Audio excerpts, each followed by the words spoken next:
Video में हम भारतीय इतिहास के 30 महत्वपूर्ण प्रश्न देखेंगे जो कई बार एग्जाम में पूछे जाते हैं। तो अगर आप किसी भी एग्जाम की तैयारी कर रहे हैं तो ये वीडियो आपके लिए महत्वपूर्ण होने वाला है, तो इसलिए आप वीडियो पूरा एंड तक देखते रहिए। तो चलिए आज का वीडियो शुरू करते हैं। तो यहाँ पर आज का पहला प्रश्न है, दिल्ली के सिंहासन पर बैठने वाली पहली और एकमात्र मुस्लिम महिला कौन थी?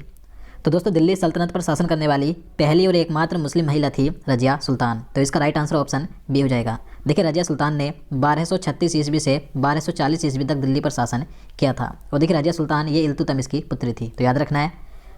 क्वेश्चन नंबर 2 है, भारत में सबसे पहले तोप खाने का प्रयोग किसने किया था?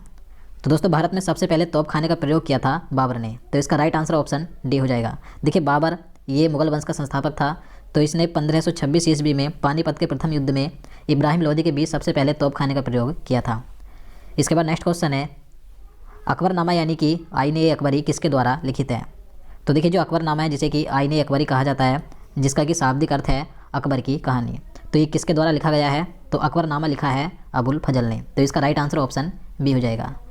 इसके बाद नेक्स्ट क्वेश्चन है, दीन ए इलाही एक नया धर्म किसके द्वारा शुरू किया गया था? तो इसका आंसर ऑप्शन ए हो जाएगा, अकबर के द्वारा। तो दोस्तों दीन ए इलाही धर्म अकबर ने 1582 ईस्वी में शुरू किया था। और दोस्तों आपको याद रखना है कि दीन ए इलाही धर्म को स्वीकार करने वाला प्रथम और अंतिम हिंदू कौन था? तो बीरबल था। इसके बाद क्वेश्चन नंबर 5 है, मनसबदारी प्रणाली किसने आरंभ की थी? तो दोस्तों जो मनसबदारी प्रणाली यानी कि मनसबदारी प्रथा थी, तो ये आरंभ की थी अकबर ने। तो इसका आंसर ऑप्शन बी हो जाएगा। मनसबदारी प्रथा को अकबर ने सर्वप्रथम 1575 ईस्वी में शुरू किया था। इसके बाद नेक्स्ट क्वेश्चन है, आक्रमण कब किया था? तो इसका आंसर सी हो जाएगा 1175 ईस्वी में।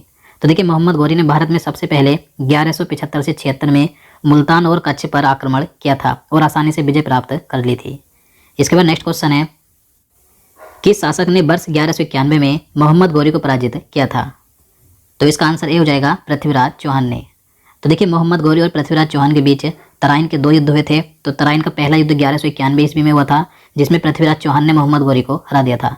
जबकि तराइन का दूसरा युद्ध हुआ था 1192 ईस्वी में, लेकिन इस युद्ध में मोहम्मद गौरी ने पृथ्वीराज चौहान को हराया था। इसके बाद क्वेश्चन नंबर 2 है, तराइन की दूसरी लड़ाई किस वर्ष लड़ी गई थी? तो मैंने आपको बता दिया है, तराइन का दूसरा युद्ध हुआ था 1192 में। तो इसका आंसर डी हो जाएगा। इस युद्ध में मोहम्मद गौरी ने पृथ्वीराज चौहान को हरा दिया था। इसके बाद नेक्स्ट क्वेश्चन है, ओडिशा के कोणार्क मंदिर का निर्माण निम्न में से किस शासक के द्वारा करवाया गया था? तो इसका आंसर सी हो जाएगा, नरसिंह देव प्रथम ने। तो देखिए ओडिशा राज्य के पुरी जिले में जो कोणार्क सूर्य मंदिर स्थित है, तो इस मंदिर का निर्माण 13वीं शताब्दी में राजा नरसिंह देव प्रथम ने करवाया था।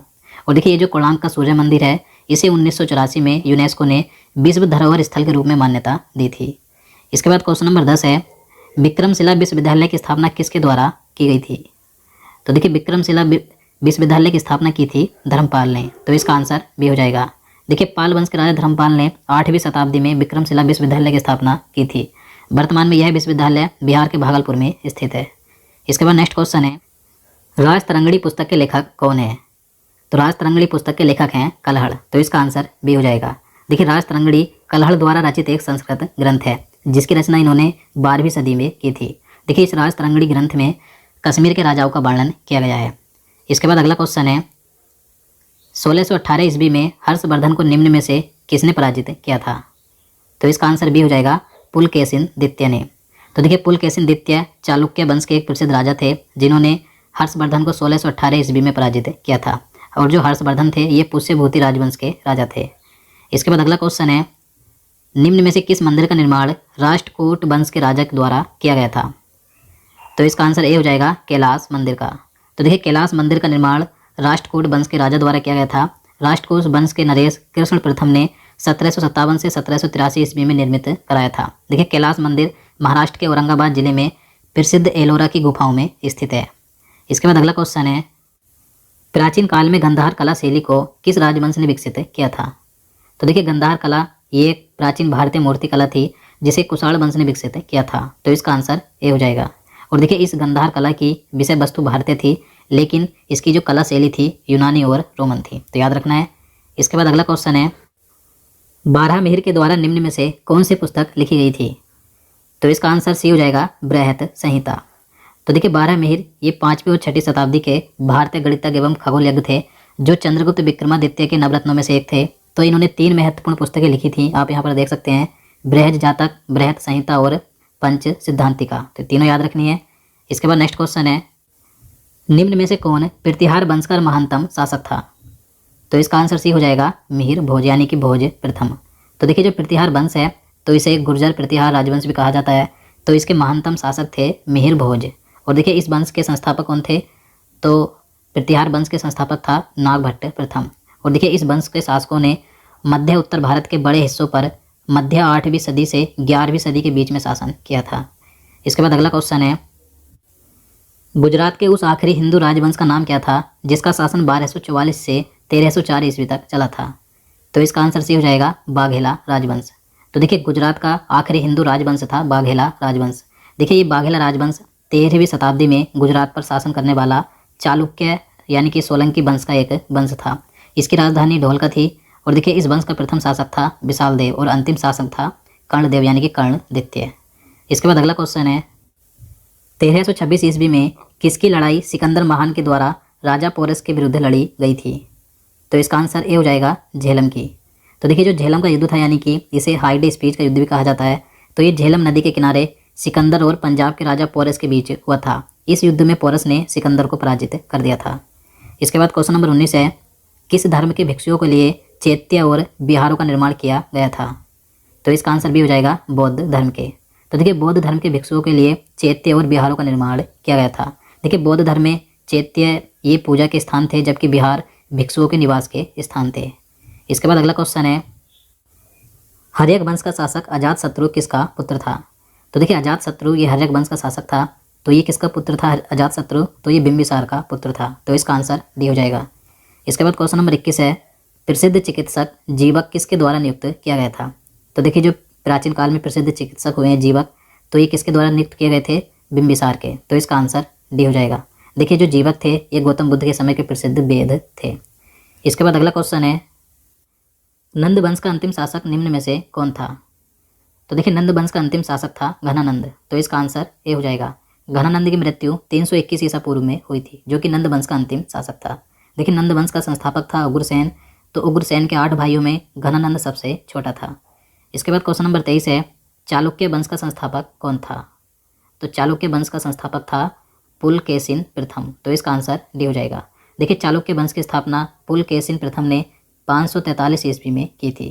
क्वेश्चन नंबर 25 है, हुमायूं का मकबरा के वास्तुकार कौन थे? तो दोस्तों जो हुमायूं का मकबरा है यानी कि हुमायूं की जो कब्र है कहाँ पर है? तो ये दिल्ली में स्थित है। तो हुमायूं के मकबरा के वास्तुकार थे मिराग मिर्जा घियास। तो इसका राइट आंसर ऑप्शन सी हो जाएगा। इसके बाद क्वेश्चन नंबर 26 है, टोडरमल किस मुगल शासक के प्रसिद्ध राजस्व मंत्री थे? तो इसका आंसर ऑप्शन ए हो जाएगा अकबर के। तो दोस्तों जो टोडरमल थे ये अकबर के 9 रत्नों में से एक थे। तो ये अकबर के दरबार में राजस्व यानी कि ये वित्त मंत्री थे। इसके बाद अगला क्वेश्चन है, बुलंद दरवाज़ा कहाँ स्थित है? तो दोस्तों बुलंद दरवाज़ा किस राज्य में है? तो ये है उत्तर प्रदेश में। तो इसका आंसर बी हो जाएगा। देखिए बुलंद दरवाज़ा ये उत्तर प्रदेश राज्य के आगरा जिले के फतेहपुर सीकरी में स्थित एक ऐतिहासिक स्मारक है। देखिए बुलंद दरवाजे का निर्माण अकबर ने गुजरात विजय के स्मारक स्वरूप में 1571 ईस्वी में करवाया था। तो बुलंद दरवाजा किसने बनवाया था? अकबर ने गुजरात विजय के उपलक्ष्य में। इसके बाद अगला क्वेश्चन है, चित्रकारी किसके शासनकाल के दौरान अपने उच्चतर स्तर पर पहुंची थी? तो देखिए जो चित्रकारी थी तो ये किसके शासनकाल के दौरान उच्च स्तर पर पहुंच गई थी? तो ये पहुंची थी जहांगीर के शासनकाल के दौरान। तो इसका आंसर ऑप्शन सी हो जाएगा। क्वेश्चन नंबर 29 है, निम्न में से प्रथम मुगल शासक कौन था? तो दोस्तों आप सभी जानते हैं प्रथम मुगल शासक कौन था? तो इसका आंसर ऑप्शन ए हो जाएगा बाबर। देखिए बाबर ने 1526 ईस्वी में मुगल वंश की स्थापना की थी। तो प्रथम मुगल शासक था बाबर। बाबर का शासनकाल 1526 ईस्वी से 1530 तक था। और देखिए अगर आपसे क्वेश्चन पूछा जाए कि अंतिम मुगल शासक कौन था, तो अंतिम मुगल शासक था बहादुर शाह द्वितीय। इसका शासनकाल 1837 से 1857 तक था। तो याद रखना है। इसके बाद क्वेश्चन नंबर 30 है, निम्न में से किन मुगल सम्राटों ने स्वयं अपनी आत्मकथा लिखी है? तो इसका राइट आंसर ऑप्शन बी हो जाएगा, बाबर और जहांगीर ने। तो देखिए बाबर और जहांगीर ये 2 ऐसे मुगल शासक हुए हैं जिन्होंने अपनी स्वयं आत्मकथा लिखी है। देखिए बाबर ने तुर्की भाषा में अपनी आत्मकथा लिखी है जिसका नाम है बाबरनामा। और जहांगीर ने फारसी भाषा में अपनी आत्मकथा लिखी है जिसका नाम है तुजुक-ए-जहांगीरी। तो याद रखना है। तो दोस्तों आज के लिए इतना ही। चलिए अब आज के क्वेश्चन देख लेते हैं जिसका आंसर आपको नीचे कमेंट बॉक्स में बताना है। तो दोस्तों आपके लिए आज का प्रश्न है, किस एकमात्र कांग्रेस के अधिवेशन की अध्यक्षता गांधी जी ने की थी? तो दोस्तों इसका आंसर आपको नीचे कमेंट बॉक्स में बताना है। ये क्वेश्चन मैंने गांधी जी के बारे में जो महत्वपूर्ण वीडियो बनाया था उसमें करवा दिया था। अगर आप महत्वपूर्ण टॉपिक के वीडियो देखना चाहते हैं तो आपको इस वीडियो को लास्ट में प्लेलिस्ट मिल जाएगी। आप वहाँ से जाकर सभी महत्वपूर्ण टॉपिक के वीडियो देख सकते हैं। तो दोस्तों आज के लिए इतना ही। उम्मीद करता हूँ आपको वीडियो पसंद आया और आपको वीडियो अच्छा लगा हो, आपके लिए हेल्पफुल हो, तो प्लीज़ वीडियो को लाइक और शेयर करना, साथ ही चैनल को भी सब्सक्राइब